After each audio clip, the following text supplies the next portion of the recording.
Ladies and gentlemen, my name's Paul, and in this Red Game Telecom video, we're going to be reviewing Crucial's MX300 750GB solid-state drive. This product was sent to us by Crucial as a review sample, but this is not a sponsored video, and as such, all opinions are our own. The drive's aesthetics are simple yet pleasing to the eye, with its colour scheme dominated by the metallic silver-coloured plastic casing and a simple front label with MX in bold silver outline.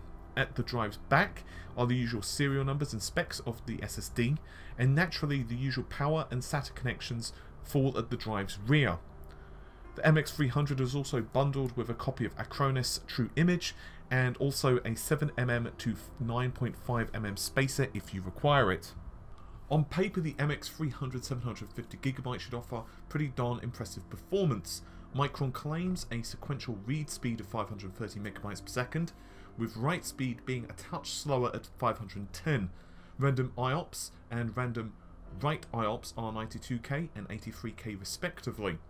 A variety of encryption standards are supported, including AES 256-bit, TCG Opal 2.0, IEE 1667, and is also compatible with Microsoft's eDrive. SLC caching for better performance, and we also see the inclusion of a 3-year warranty. With game install sizes ballooning, it's been hard for gamers to switch to SSDs given their price, especially when that cash could be spent on, say, a better GPU. But things have been changing, and at the time of recording, the MX300 750GB is a shade under $170 US, which is insanely cheap given how much a drive even half this size would have cost just a few years ago. Micron, like some other SSD manufacturers, have started to use 3D NAND flash memory, where memory cells are stacked vertically in multiple layers, which decreases cost and allows storage space to rise. The MX300 750GB was the first use of 3D NAND for Micron, and uses 16 separate 3D TLC dies, each with a capability of 48GB. The remaining space used is for wear leveling and other performance related tasks. For testing the drive, we opted to use a mixture of real-world games and applications along with synthetic benchmarks. To help those gamers who have been wondering if they should jump from a traditional hard drive to an SSD, we decided to also pit a few benchmarks against a regular mechanical drive. A common theme we found throughout the games was that larger open-world titles, or ones which rely on heavy texture streaming or other asset loading, I'm looking at you Batman, Arkham Knight and Witcher 3, we found that there was often considerably less stuttering on the SSD based installs compared to that of a traditional mechanical based hard drive. Naturally, loading times will also be shorter, and that's going to be nice for competitive or multiplayer games where being in there is quicker is a nicer bonus. For those of you wondering, frame rate will not necessarily improve, but you will find fewer noticeable stutters and faster loading times between areas in open world titles. So what about the rest of the test, comparing against other SSDs? Anvil storage utilities is up first, and the performance shown is a combination score from reading and writing across a variety of different data at different sizes, including sequential 4MB, 4K, 4K QD4, 32K and 128. The purpose is to show how the drive handles different data sizes, and as you can see from the below graphs, the MX300 750 slightly pips the Kingston HyperX Savage to the post. Things change a little bit though when it comes to AS SSD, which aims to not just test the read and write times, again sequential data 4K and 4K 64, but also access times. In this case, the MX300 is slightly slower than both the OCZ Trion and HyperX, but it does have access times in its favour, which means that overall score is slightly better with the Crucial drive, despite the fact that the read and write are slightly slower. Next up, we're going to be looking at PC Mark 8 loading times test for both Battlefield 3 and World of Warcraft. Now the reason I like these is because patches and other such tweaks that the developers release don't make any difference. The data set is always consistent, so you always get consistent results. There are a couple of things which are going to be pretty evident. The first is that all three SSDs, that would be the HyperX Savage, the MX100 and the MX300, absolutely wallop the other 3 drives, which are based upon mechanical. The other thing is, you'll notice that all 3 SSDs are very close to one another, and this is something you'll notice a lot when it comes to game loading times.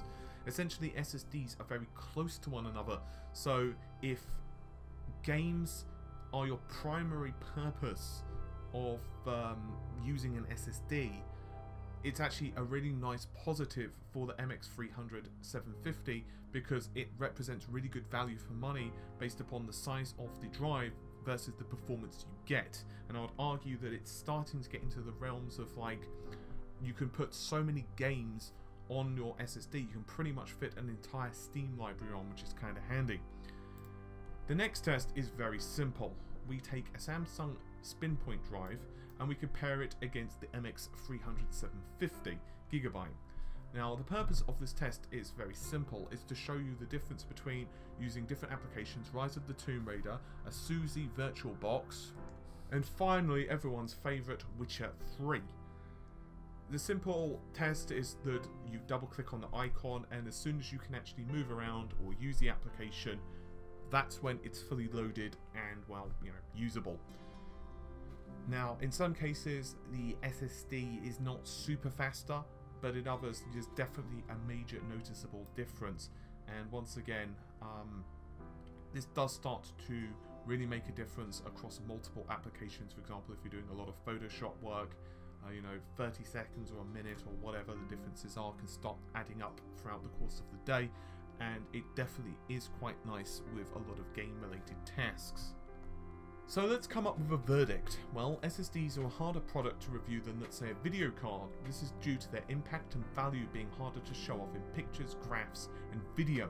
Be that as it may, if you've been watching this video for some time, you'll probably know that we're fans of the MX300 750GB. And there's a couple of reasons for this, value versus performance being the primary one.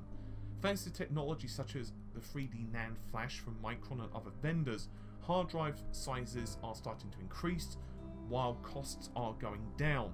This means that we're at an age where we financially can go and buy a couple of large or even just a single SSD, and you can hold all of your most played games and applications pretty easily. I mean, 750GB is a lot of games, let's face it. In terms of performance, the MX300 750 doesn't quite come up on top, but for the average home user's workloads, and by which I mean loading applications, hosting the odd virtual machine, and of course gaming, the drive performs more than well enough that you'll be happy with the performance. Essentially, with large amounts of random write workload, the drive can stall, and that's its kryptonite. But for gaming and loading applications, for example Photoshop, this shouldn't really be the issue that an average user will face. Overall, the crucial MX300 750GB is a recommended for those looking for a budget or mainstream drive for general usage, or an excellent SSD for gaming. If you really do need something faster for OS functionality or enterprise-based uses, then you're probably better to use an M2 based SSD or something similar. Unfortunately, the raw throughput of SATA 3 drives is limited by the port itself, and a faster SATA based SSD probably won't have a tangible performance boost over the MX300.